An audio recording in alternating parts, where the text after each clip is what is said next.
Hello. Today we would like to show how you can back up the system on your iPhone 14 series devices. So first of all, you need to launch the settings, then enter your card, your account page, which you can do by tapping over here.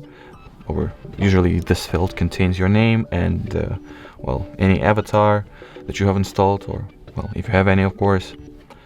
And once at the Apple ID dedicated page, go for the iCloud section, then iCloud backup.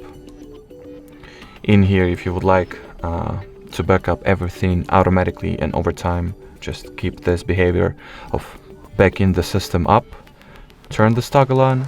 If you would like to force back up your system right now, tap on the backup now option. And the backup process will be successfully started, and once this process will finish, that will ultimately mean that, you have successfully backed up your iPhone. Alrighty, so that will be it for this video, guys. Thank you so much for watching, and bye-bye.